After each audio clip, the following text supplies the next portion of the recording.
Okay, here we are.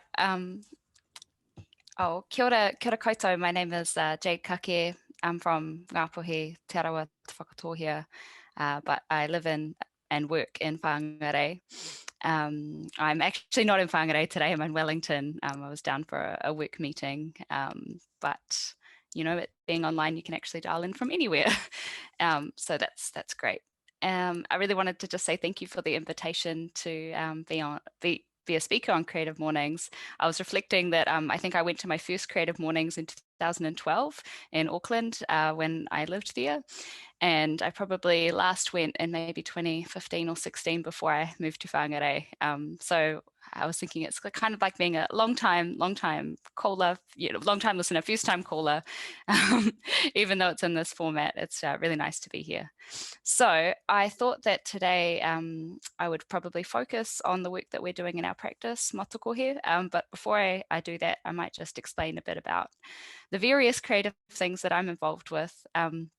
So I think, like a lot of people who are probably on this call or attend Creative Mornings, I wear many hats and like to dabble in lots of things. So my training is in architecture and planning and urban design, but mostly architecture. But I've also done a bit of installation art, which is just, architecture and art galleries, working with printmakers and other visual artists. I've also been getting very into creative writing. It turns out I can't really have hobbies in a non-serious way. So I thought I'll do some creative writing. That'll be a nice thing to do on the side. But now I'm part of a program called Te Papa Tupu, which is a Māori writers development program run by Hoya Publishers and Māori Literature Trust. So I'm working on a novel and I've got a mentor and a deadline. But it's been a really great experience. So that's been kind of where I've been pouring my creative energy into outside of my job. I've done a bit of other stuff like podcasting. And I really want to get into animation at some point because that was a long-held dream, is fine arts animation. But anyway, like us all, I've got lots of things that I'm interested in. But today I'm going to talk about what we do at Matakohe. So as you can see here, we're a kaupapa Māori design studio based in Te Taitokiro. We mostly work with Māori clients, so Māori communities and organisations, to help them realise their aspirations for their physical environments, whether that's papa kāinga, marae, commercial development, whenua development. We also do quite a bit of work on cultural design integration on major commercial, civic projects, that kind of thing. And we do a bit of urban design work as well. I thought I would start by showing this quick video that we made. So we were finalists in the Māori Business Awards, Te Taitokiro Māori Business Awards, and so we had to produce a video, but we ended up winning our category. But this is the video that we made in advance of that, which is like a nice little summary. So if I press the screen, here we go. Ko whangarei te ringa prawa te moana, ko te whangarei pai te kāinga. Ko manaia, ko parihaka ngā maunga, heuri mātou no te whare tapu o Ngāpuhi. Ko Matakohe te whare e tū nei, e herehia ngā wawata, ngā hiahia o ngā iwi o te kāinga. Tēnā rā koutou katoa. Matakohe Architecture and Urbanism is a kaupapa Māori design studio based in Te Taitokiro. Founded in 2018, we're a team of 5 wahine Māori who all whakapapa to the north. In our mahi, we work with Māori communities and organisations to progress their papa kāinga, marae, commercial and whenua development projects. We also work with mana whenua groups to articulate their values, aspirations, culture and histories in the design of major commercial, civic, education and public space projects within their rohe. Our business mission and goal is to build a dedicated hau kāinga kaimahi team, competent in te ao Māori and te ao Pākehā, who are empowered to utilise their skills in service of their own whānau, hapu, iwi, me te hunga Māori katoa. We are proud, privileged and honoured to work for te iwi Māori and always strive to do our best on each project we are a part of. Awesome. So I just wanted to show that because, we worked it together in about a day, so it was a bit mad, but I thought it gave a good overview of what we're about and who we are. And so I want to show this image of our team again, because I started this business mid 2018, and it was just a vision that I had that I hoped would work out. And now here we are in 2021, and we've got this amazing team of wahine that bring all these incredible skills. And our work is just really fun. Like, work's really fun working with these women, and working with our kaumātua and our whānau on projects. I will say that Alicia, who's in the far right, she has stepped away to go back to study. So she's studying architecture now. But her sister, Talia, is our new business development, business manager person.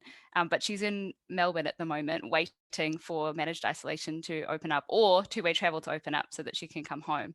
So she's sort of hiding behind Alicia at the moment, but we'll get some new photos and get Talia out there. So I thought I'd just quickly talk through 3 projects that I think kind of encapsulate our approach to practice and the kind of work that we do. So the first one is Te Rewa Papakainga, and this one, I guess I talk about it quite a bit because it's very important to me and one of our first projects. So this is a block of land on Whangarei Harbour. It's 64 hectares, and it's Te Parawhau Whenua, and it's where my grandfather was born and raised, and it's really home to us. But nobody in our whānau has been able to live there since the 60s. And so it's a big deal to be on a pathway towards reoccupying that whenua. And we do have some whānau that are active on the land, and we are working towards having that living presence in a more permanent way through this Papakainga project. And so the first thing we did, actually, the trees came down in 2012. So we had forestry there from the early 70s. And then the trees came down and we said, oh, what next? And so this document, which I won't go through, but this document was the land use plan we developed in partnership with our whānau, and getting, and through land use analysis and that kind of thing to figure out what are the right uses. And so this was part of that process. This is a hui we had at Ōtaika Hall, where we looked at old maps and we said, oh, where did things used to be, and what are the things that are important to us on this whenua. And so we ended up with this 2-stage plan, getting the Papakainga re-established, starting to get commercial development going. And then a longer term vision where we have the full Papakainga marae campground. I just decided that it would be great if the railway line was gone, because the railway line cuts off our access. I don't know, it's a 100-year plan. Maybe the railway will be gone by then. Industrial park, and having ngahere regeneration. So from there, we've started to move into the real projects that break out from that overall land use plan. So this is our Papakainga development plan. So we worked with, this is a little bit out of date. So we worked with Felicity Christian, architect, RS Engineering, which is actually Shorewise. So we had some name changes throughout, and Foresight Consulting as a landscape architect. And this gives you a bit of a sense of the whenua. So, over to the Western Hills on one side, this in Whangarei, and then over the harbour. I actually named our practice after Matakohe, which is the island in Whangarei Harbour. It was our tupuna pā site, and I remember standing over there and looking over at Te Rewa and thinking about what the future might look like. The only thing I didn't think of when I named the practice is that there is a place called Matakohe in the Kaipara, and I always forget that place exists. And every now and then someone will say, oh, you're based in Matakohe, or more likely they'll say it incorrectly. And I'm like, no, and it has no connection, I don't think, as far as I know. This is, it was our tupuna pā site. And it's been well taken up by our kaumātua, because they'll say, oh yes, Matakohe are doing that, or this and that. So it's got a bit of traction and it's been so well supported, which has been cool. Anyway, here's some panorama views that I painstakingly stitched together a few years ago at different times of day. Beautiful, beautiful views over the harbour. We're really blessed. This is one of our wānanga we had at Whangarei Te Ringa Parawa Marae, and that was looking at our master plan for the Papakainga. And here's a shot of one of the sheets from that exercise. This is a sketch we did with the landscape architects, just thinking about where things might go at a high level. This was an earlier master plan, but we then moved on from there to look at putting the housing into clusters. So for those who are not, architectural landscape people, there's kind of a ridge that's running through, and so these are falling on the north side of the ridge. And then this is a very a lot going on in this diagram, but just showing some of the landscape features across the block. And then zooming in on the first stage, the Papakainga, and then the first stage. And so this is the first stage cluster, which has got two 2x2 bed duplexes, two 5-bed whare, and two 3-bed whare, with shared kind of marakai, shared car park. And this was the overall master plan. This overall master plan that we developed. So the homes are all north facing as much as possible. There's a few communal whare threaded through the development. There's lots of areas for marakai and bush regeneration, regenerating wetlands. And then the south side, which is the harbour side, is being kept for, I guess, shared activities and shared amenity. Part of the reason was that there was complications around the geotech, and so it wasn't good ground for foundations. That was a bit of a tricky conversation because our homes were previously on the harbour side. And yeah, but I think we got there. And so this was our final stage 1 cluster plan, and just some sections showing how the homes are kind of nestled into the land. So you shouldn't be looking into each other's homes, and also to minimize earthworks, although we'll still need retaining. And this was another workshop we did for the same project. This was around what materials do we like. And this was a 3D view of the 5-bedroom whare, which is kind of nestled into the hill. You can see the clear story windows, and using LVL kind of rafter beams and pole framing. I just wanted to very quickly go through the floor plans to talk about what some of the special features might be. So they all follow the same grid, these 3 different typologies. This 5-bedroom, it's got direct access to the back deck straight through the carport, so you don't have to go into the house. There's also a toilet and a cleaning cupboard outside, so if you're doing things in the carport or on the deck, again, you don't necessarily have to come into the house. The kitchen and dining are open to each other, but the living room can be shut off, as can the hallway to the bedrooms. So you can effectively shut down that whole line. And so if people do come to your house and your kids are downstairs watching TV, or they're in the living room watching TV, or downstairs studying or something, then you can keep that separate. And then there's stairs to the lower level. So this upper level is all completely accessible, which is really important. All the units are.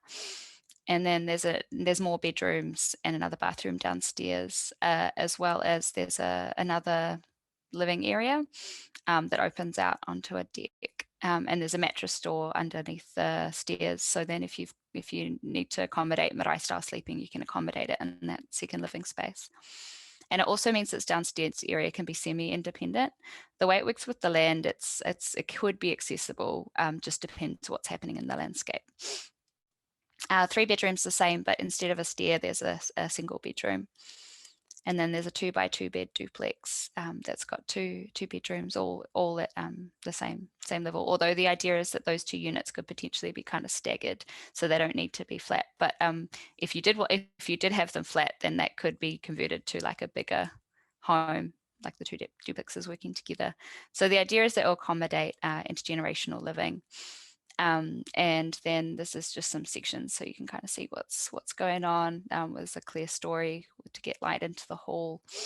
The roof kind of finishes early so you can clean those gutters without danger.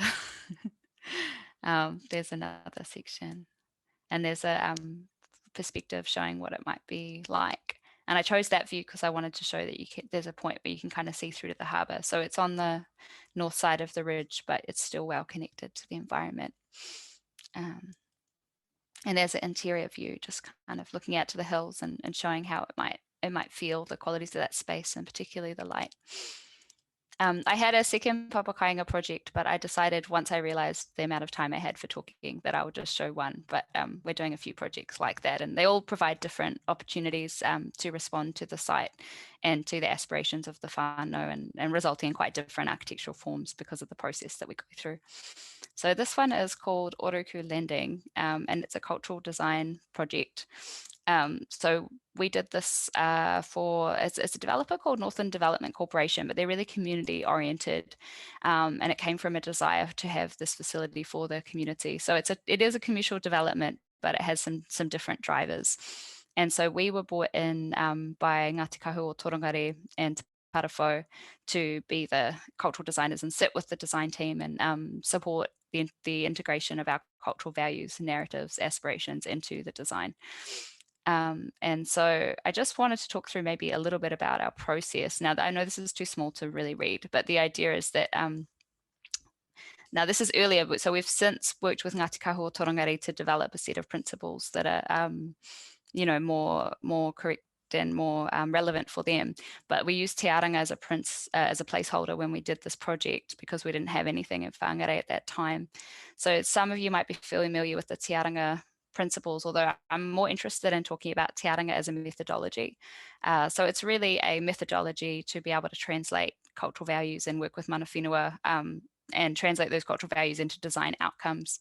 And so I wanted to show this because once you kind of do the mapping and the research and listen to what's important, then you have to figure out how do you take those things that are important and translate them into like the physical design of environments and spaces.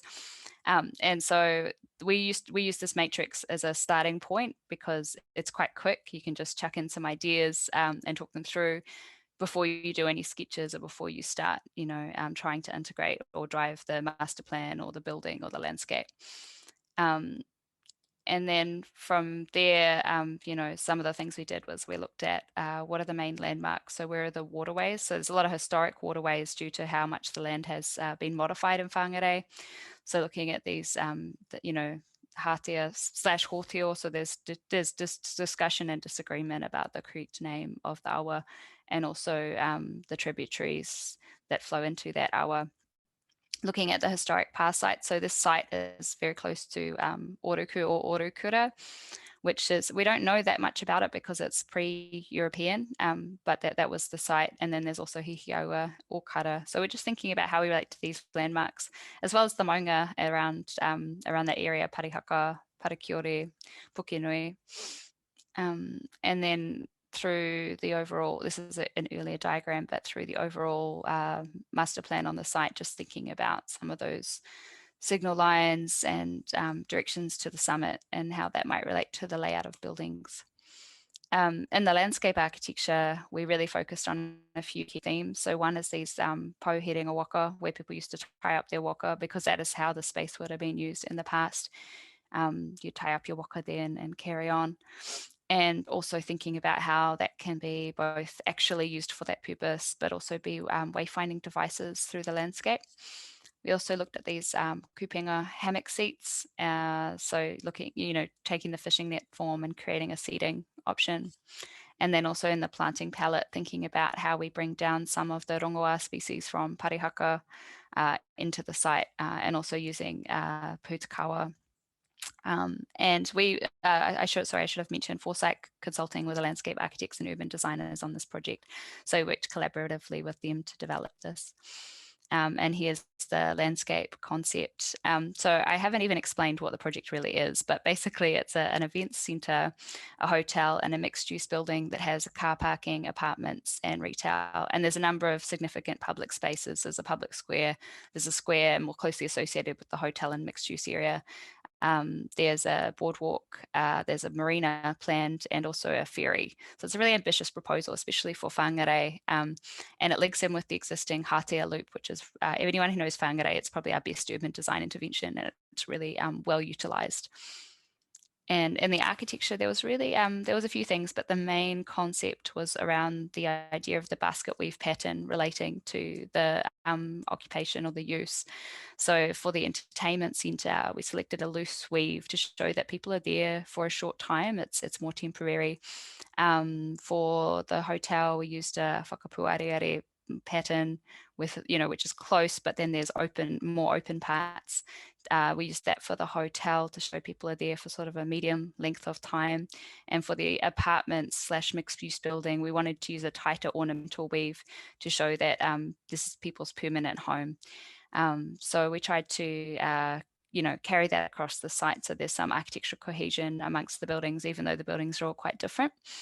And the lead architect on this was HB Architects, but they also worked with Dowman Architects, who are specialist hotel designers, and they also worked with Brewer Davidson.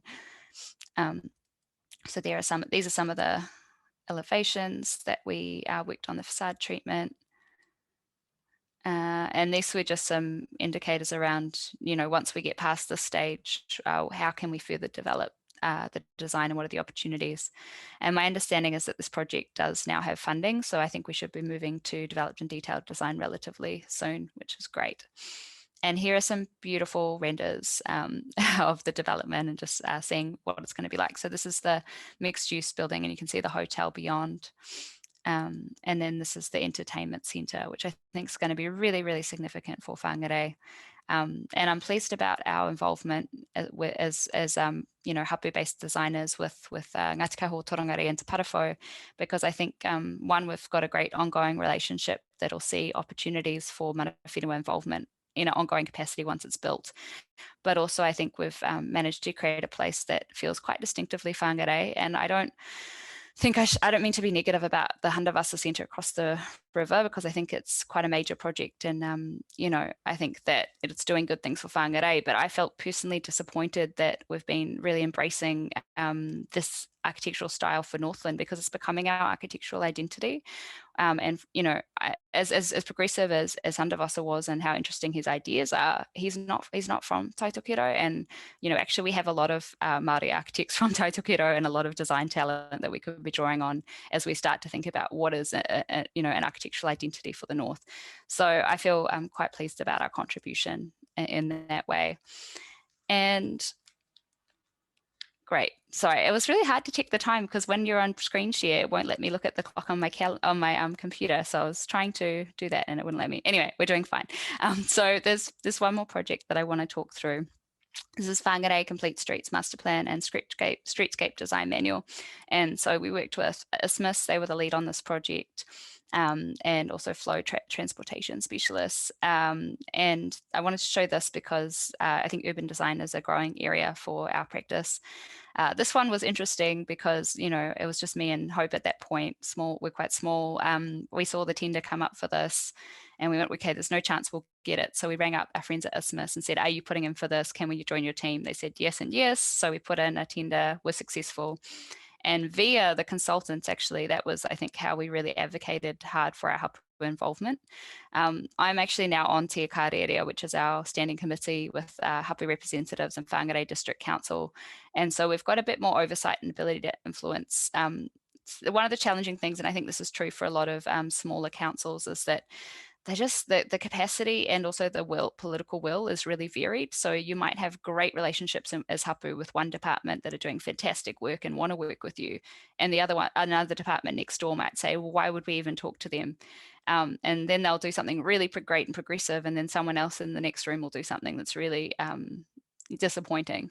And so that's the kind of context they're working in. So we're trying to really just support the genuine goodwill that exists and people that want to work with us and want to get good outcomes. And so this project saw us facilitate a process with our hapu, and the main ways it manifest in this document were through the design principles. So this was really cool. So we came up with a set of design principles with our hapu, and then we talked to Isthmus about them, and they said, oh, great, no, these are fantastic. We'll just throw away the other ones we had and go with this. And I thought that was a really enabling and supportive approach of what we're trying to do. So really appreciated working with them. And then, we mapped the sites of significance to our hapu around the Whangarei kind of central area, which is the area for this master plan. And then we also looked at distilling some of the key themes and the key moves that we'd like to see as hapu, but then they integrated across the plan. And then just finally, I just wanted to show some resources. It's a mixed bag, actually. Some of them are ones that I've contributed to. So I was very involved with the Auckland Design Manual, particularly in the early stages of getting te aranga principles and case studies on there. No involvement with Matakohe Urban Design Guide, but I think that it's it's a really good model. So they originated these principles from a different place than Te Aranga principles. They came from their own values and through their own process. And so as us as hapu across other parts of the country are starting to do the kind of things like we're doing in Whangarei, these earlier resources have been a real inspiration for us around how we do that in our own region. So that's why I show them examples. I always still use this, Kataho Kāinga. It was developed by Ro Hoskins and others for HNZC in 2002. In 2014, Ro and I developed a bit of a cosmetic refresh, but I think this needs a more comprehensive one. But it's a set of principles for designing housing that's fit for Māori cultural dynamics, whānau dynamics, good relationships with manuhiri, site planning for papa kāinga. And I use it all the time and always promote it as a great resource. There are a couple of papa kāinga toolkits that exist, and the Ngāpuhi one in particular, I always send to people, whānau who approach us thinking, I want to do papa kāinga. And so we just use those to kind of help them get ready to have a project and have the right advice. And I think, oh, there we go. Here's one more. There's a bunch of books. You should read them. There's not that many books on Indigenous architecture and design out there. And, the ones that we have are really important. And so the first few are just some that inspired me, and then some of them I've contributed to, and some of them are quite new. So that Kia Whakanuia Te Whenua is newly out by the Landscape Foundation, really fantastic book with a range of contributions. Our Voices 1 came out a couple of years ago, and Our Voices 2 has just been published, and they're both Indigenous-led, range of contributors from various parts of the world. Really, really good resource and quite affordable. So they've really made an effort to make it an accessible publication. So it's on Amazon, I think, and those kind of platforms, but I think it will be in Unity Books. Hopefully that's not incorrect. Oh yeah, and sorry, just plug the book that I wrote. So I wrote a book that came out in 2019 called Rebuilding the Kāinga, Lessons from Te Ao Hurihuri. And really it's like a policy think piece. It's my ideas about the economy and how if we were to consider our kāinga as the primary social and economic unit, what would that mean for our economic and political systems? So do read that if you like policy stuff and find it interesting. And finally, I did a podcast called Indigenous Urbanism in 2018. We did 24 episodes. Me and my cousin went all around the country, capturing stories, interviewing really inspiring practitioners. I'm really proud of the work that we did, and I think it's a great listen. And if anyone knows of any money, like if someone would want to bankroll another season or it has hookups, please let me know, because people keep asking me to do it, but they don't have any money to help me do another season. They just would love to see it exist in the world. So yeah, that's a great resource. And there's so many stories to tell. We haven't even, scratched the surface. And it's such an exciting space, the Māori design space, because a lot of the more ambitious projects are getting built now, and we're seeing really great outcomes and in the physical environment. So love to tell more of those stories. Oh yeah, and there's just me and my cousin Sandy interviewing Paora Sharon in the Hawke's Bay. I just thought this was a good action shot, and I'll finish on that. I'm going to stop sharing. Kia ora koutou, thanks for listening and thanks for your time. Hopefully what I had to share today was of interest. Kia ora, Jade. Thank you so much. That was really beautiful. And yeah, seconding that, I would love to see your podcast get extended. Katie has suggested that Radio New Zealand might be the people to talk to, because they're always interested in work like that. But yeah, I'm sure that amongst our community, there'll be a lot of ideas out there. Also, to everyone listening today, we will make sure to share Jade's reading list and suggestions over our socials and newsletters over the coming week. So if you weren't quite quick enough to screenshot it, never fear, because we'll get those books out to you. Can I interrupt? I actually have been maintaining an Indigenous Urbanism reading list as a Google Doc, so I can share that link. Perfect. That'll be awesome. Thank you, Jade. Okay. Oh, and Javier has said that he wants to help you with the podcast, so he's going to get in touch with you directly. Yes. This is what it's all about, team. This is amazing. So we've got about a little while left, and we're going to jump into a Q&A. So if you haven't yet asked a question to Jade and there's something on your mind, then please drop that into the chat now and I'll read it out. In the meantime, I've got a few here that have come through while you were speaking, Jade. We've got two from Boba. The first one is, firstly, congratulations to Matakohe for your Tai Tokoro Māori Business Award. Her first question is what school building and springs to mind in Aotearoa, would you pick as one that's most interesting in culturally following and respecting Māori culture? Did you say school? Yeah, but you could Yeah. also send it to any building, but school. So. Okay, yeah, no, there's heaps of great stuff going on in the education space. One I often think of that I think is a good example is Alfriston College.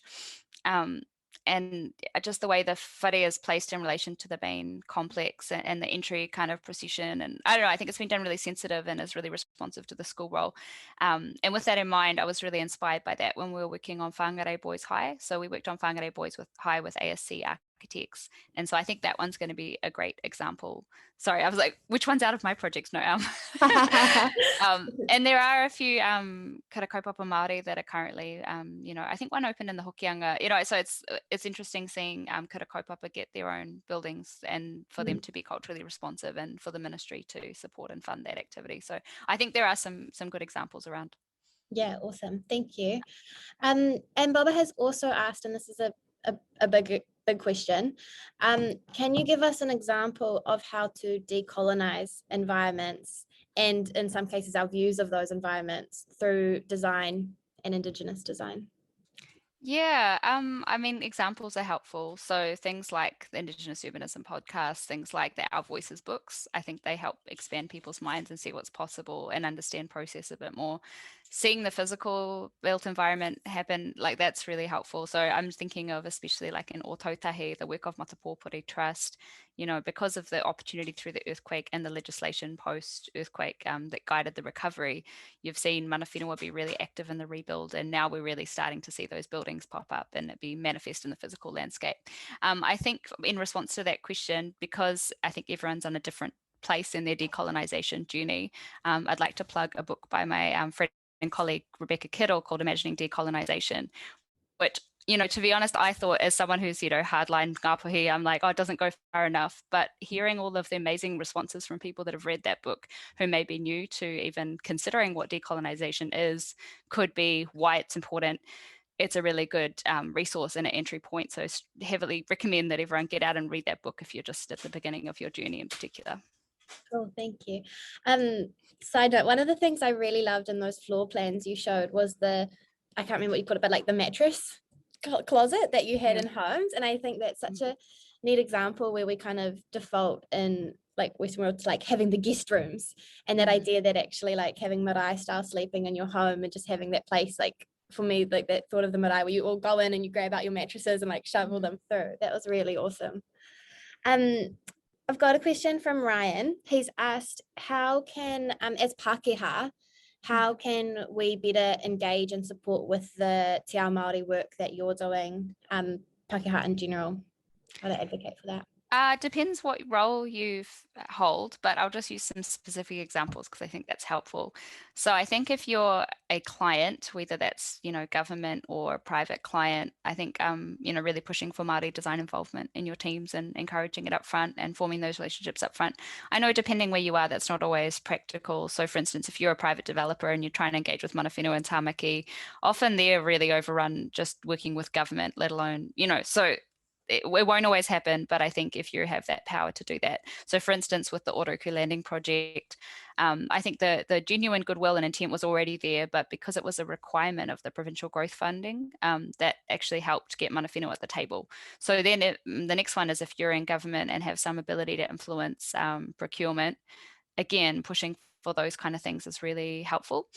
What was the other examples? Oh, if you're a mainstream architect, getting Māori design talent and working in partnership, especially if you're a bigger firm, and a lot of them do this, but you'll also frequently see firms just give it a go themselves and think that they don't need it, and then are not necessarily competent to do the work appropriately. And it shouldn't be a sort of a scary or a threatening thing. It's an opportunity to get better outcomes by working in partnership, which is great. Oh, thank you. Mark has just said, kia ora Jade, as someone who grew up and still goes home to whangarei, it's really exciting to see the work you're doing. So that's awesome. Thank you, Mark. Javier has asked a technical question. When specifying construction materials for your projects, do you try to source them from companies that support Indigenous communities? Well, we try to support local. So we try to use companies that are employers of Māori in the north particularly, that can be a challenge. So actually, even before we go to materials, thinking about the consultants that we use. And so often I feel like it has to have to trade off locality versus whakapapa. So often I try and use people that live locally and whakapapa to the project site. But sometimes the ones that whakapapa there live down the line. And actually I like to use them because I want to entice them home with more and more projects. But then other times there isn't anyone appropriate, and it's better just to use a local Pākehā consultant who's locally based and are contributing to the local economy and know the area and are good supporters of us. So it's a bit of a trade-off. And then when it comes to materials, I mean, say you're in Kaitaia, what is the tri-board mill? Like there's not a lot of local manufacturers. There might be, Karaholt, Harvey and Whangarei. It's not a long list, I guess is what I'm saying. Yeah, cool. And we have to consider the carbon footprint, maybe there's a great product, but it's in, the South Island. Maybe it's better not to use that. Yeah, cool. Awesome. We've got one here from Rachel. It's a big one, so I'm just going to read the whole thing. I've really enjoyed hearing about your design considerations that are new to me, and things like designing for intergenerational living. I thought that was really cool too, Rachel. The design principles you're designing with, and how you're folding in the provenance of the land, understanding that our spaces shape our everyday experiences. What aspects of your design are you most excited about seeing an impact on day-to-day life, or that you've already seen have an impact? Definitely papa kāinga for my own whānau, and that journey is not done. So at the moment we've finished preliminary design for 2 projects, and now I've got a pre-app meeting, I think is it next week or the week after, for one. We're approaching resource consent, and then we do have to go back and apply for some more money to carry on. So the work's not done. I'll be most proud when the papa kāinga stage 1 is built for both of them, and my whānau are living in those homes, and then I see them and they complain to me about things that aren't working. Sounds perfect. I know that was sort of a joke, but because it's going to be my own whānau, I know we're building it stage by stage, so there's opportunities for learnings, but it's just what I've seen when I've visited other projects, particularly when I've interviewed whānau that are living in these places, and they'll tell you all the things they absolutely love about it, and then especially if the architect's not there, then they'll start to be honest about the things that are maybe not quite working. And people know these things because they live there and live with them every day. So I look forward to my whānau telling me the things that aren't working and the things they love. Whānau are always the most honest. Tracy has asked, do you ever work with private clients, or if not, do you have any recommendations of those who do? Tracy herself is actually looking soon to change where she's living in the Whangarei district, and would like to make sure that they are sensitive in applying kaupapa and te ao Māori. How to start? So depends what she means by private clients. If it's like single family homes, we don't. We do occasionally get inquiries, and so far we've made the decision that's probably not the right fit for our practice. Who I usually recommend is my cousin Jade Kake. So he runs a studio called Mason Street in Onarahi, and he designs beautiful homes, really, really top-notch work. And so he's who I usually recommend when I get those kind of questions, if that's what she meant, if she just meant a private family home. We try to only do multi-residential, so like papa kāinga and apartments, that kind of thing. Cool. Oh, hang on, there's another response. Single family home, and also home studio and food forest.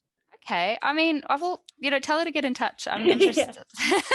I'm interested. I just thought, there's so many people that do individual housing really well. And sometimes I sort of think that actually the work that you turn down is important as the work you take on, because it defines, who you are as a practice and the kind of, what you're about. Awesome. And thank you, Mark, for dropping that link to Mason Street into the chat as well. I'll give a couple of minutes for anyone who has any further questions. I know we're nearly on 9, so people will have to run. Jade, one of the things that you mentioned that I thought would be really useful to our community is the Te Aranga framework. And I wondered if you can direct us to, or perhaps afterwards maybe share some resources on that, because we've got so many different disciplines working in the Creative Mornings community, but I feel like that framework is something that applies to all of us in any creative project work. Yeah, I would go to the Auckland Design Manual. There's Te Aranga principles on there, as well as a range of case studies. And then I know Matakohe Design Guide is specific to Ōtautahi, but they do have that on their website, and it's really good to understand the thinking and how they're applying it. And I think the most important thing to impress on everybody is that you can't there is no application of any of these principles without mana whenua. So it's not possible to pick it up and have a go yourself. I do have a chapter in Our Voices too, which is a compilation of various perspectives on developing Indigenous design principles and applying them. So I think I keep plugging that book, but I think people will find that really helpful. And because we actually have been getting, as Ngā Hoa Māori Design Professionals Network, we've gotten a lot of interest from overseas, like Seattle, Montreal, people wanting to develop principles there. And so we've really had to think hard about how we what information they need to know. And mostly it's about process. Like you can't really just pick them up and apply them anywhere because they're specific to our cultural context. And yeah, again, the main point is for designers, especially if you're not Māori, but just in general, it's not okay to just pick them up and have a go at interpreting yourself. You need to do that in partnership. Yeah, awesome. Thank you.